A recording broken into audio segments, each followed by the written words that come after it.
Bismillah wa salatu wa salamu ala rasulillah wa ala alihi wa ashabihi ajma'in.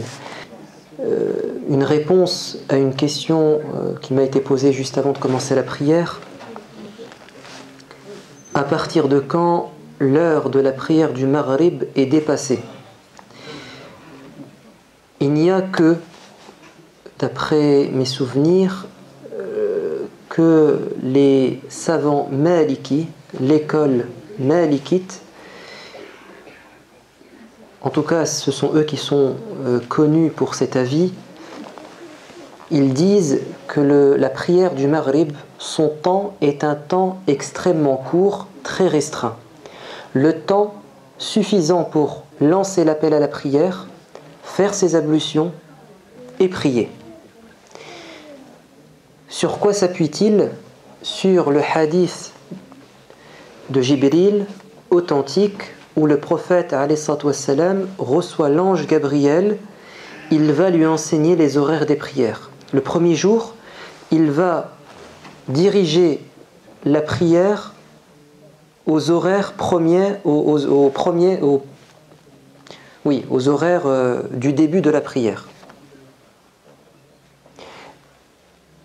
Le deuxième jour, il va prier le Subh, Zuhr, Asr, Maghrib et Isha à la fin de l'heure, sauf pour le Maghrib. Durant les 2 jours, il va prier le Maghrib à la même heure. De là, les savants vont dire, donc le Maghrib n'a pas, à la différence des autres prières, un temps prolongé, puisque Jibril les a priés les 2 jours à la suite au même moment. Seulement, nous avons un autre hadith aussi authentique dans lequel un homme vient rencontrer le prophète alayhi salam dans sa mosquée à Médine et il lui demande de lui enseigner la prière. Et le prophète va lui dire: tu pries avec nous aujourd'hui et demain et tu sauras comment prier. Le premier jour, il va prier les 5 prières au début de l'heure. Et le lendemain, il va prier les 5 prières à la fin de l'heure. Et cette fois-ci, le Maghrib, il va le prier juste avant le Isha. Ainsi, il a enseigné à ce compagnon que le Maghrib, comme les autres prières, ça commence au coucher du soleil et ça se termine juste avant les lueurs rouges qui sont le signe naturel de l'entrée de l'heure du Isha. On a maintenant 2 hadiths qui semblent en apparence contradictoires. De là va naître une divergence. Les savants malikis vont donner la préférence au premier hadith, celui de Jibril, et ils vont rejeter le deuxième, ou l'interpréter. La majorité des savants vont prendre le deuxième hadith comme référence parce qu'ils disent que si on devait choisir entre l'un des 2 hadiths, on choisit le plus tardif. Et le plus tardif, c'est celui où le prophète enseigne aux compagnons la prière, puisque ça se passe à Médine à la fin de sa vie. Tandis que le hadith de Jibril, il se passe à la Mecque au début de sa mission. Mais en fait, la plupart des savants disent qu'il n'y a pas d'opposition entre les 2 hadiths. Le premier, celui de Jibril, on nous a enseigné la meilleure des choses, c'est de prier le Maghrib le plus vite possible. Et le prophète enseigne aux compagnons ce qui est permis et toléré, c'est de prier le Maghrib jusqu'à la fin de son heure prescrit avant le Isha. Et Ibn Rushd, ce grand savant, qui a un livre bien connu, Bidayatul Mujtahid, où il explique la méthodologie, ou plutôt les raisons, les causes de la divergence, il dit, et l'avis le plus juste et le plus pertinent, c'est celui qui consiste à dire que le Maghrib est comme toutes les autres prières, parce qu'on a 2 hadiths authentiques où le prophète alayhi wassalam dirige la prière du Maghrib et il lit une longue sourate, sourate At-Tur, ce qui veut dire que le prophète se permet de prolonger le Maghrib jusqu'à presque arriver au Isha. Donc si le prophète, dans la pratique, il a lu une longue sourate durant le Maghrib, c'est que son temps est assez large. Donc quand on prie ici à la mosquée de Rem le Maghrib et le Isha, le Maghrib disons à 23h, alors que sa première heure est à 22h à peu près, nous ne sommes pas évidemment dans l'erreur, mais nous avons pris ce qui est autorisé dans la religion. Pourquoi le prix à 23h et non pas à 22h? Puisqu'on sait très bien que plus la prière est faite tôt et plus elle est récompensée, parce que comme nous sommes durant le mois du Ramadan et que nous voulons permettre aux gens que leurs péchés soient pardonnés en priant le Tarawih à la mosquée, nous rassemblons le Maghrib et le Isha à 23h, le temps que les gens mangent chez eux et qu'ils puissent venir tranquillement à la prière. Par là, nous appliquons deux sunnas.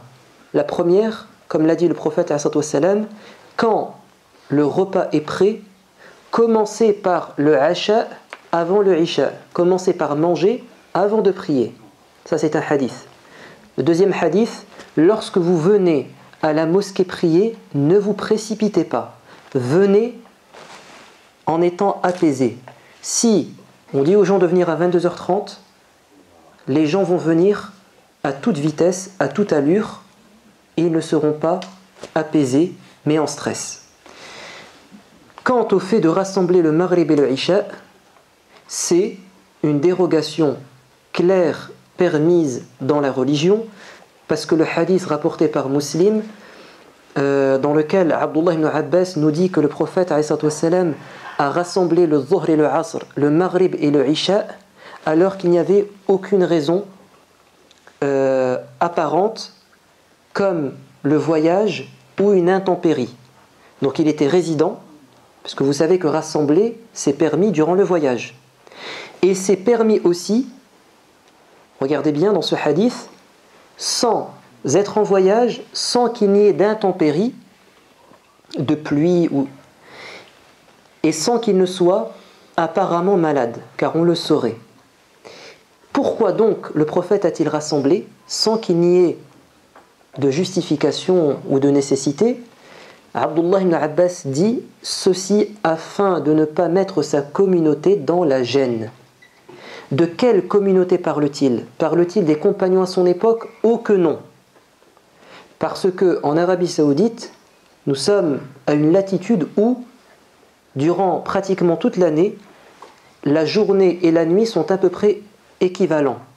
Autrement dit, ils n'ont pas de difficulté de prier le Maghrib et le Isha à leur heure respective, car ils ont le temps de dormir. Il n'y a pas de gêne. Par contre, la gêne est pour sa communauté à venir, car ils savaient que l'islam allait se répandre dans le monde entier, et qu'un jour il y aurait des musulmans en Occident, et qu'ils auraient des difficultés à prier le Maghrib et le Isha à leur heure respective. Il a donc voulu instituer une facilité pour nous. Il a pensé à nous, qu'il soit béni et que Dieu lui fasse miséricorde.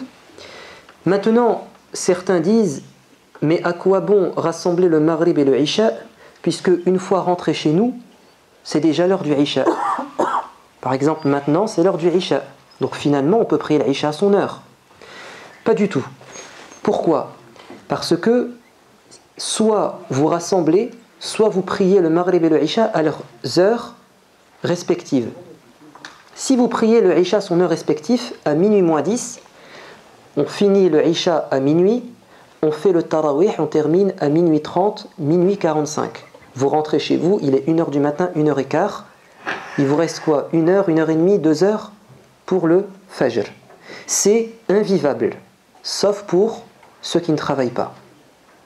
Et encore, même ceux qui travaillent, ce sont des êtres humains. Allah a rendu la nuit un moment de repos et la journée un moment d'activité, et c'est la sunna de Dieu. Et il a fait en sorte que notre corps se régénère par un sommeil réparateur qui est au début de la nuit, et que le corps soit en pleine forme et plein d'énergie durant la journée. Donc, soit on prie le Isha à son heure et on vous empêche de venir à la mosquée et de prier le tarawih, ou vous allez prier le tarawih mais vous allez vous mettre dans la gêne et la difficulté, ou alors on prend la dérogation qui est présente dans la religion et on permet à un maximum de gens de faire le bien et en même temps de respecter leur corps, leur santé et les voisins également. Ça c'était par rapport à la question qui a été posée.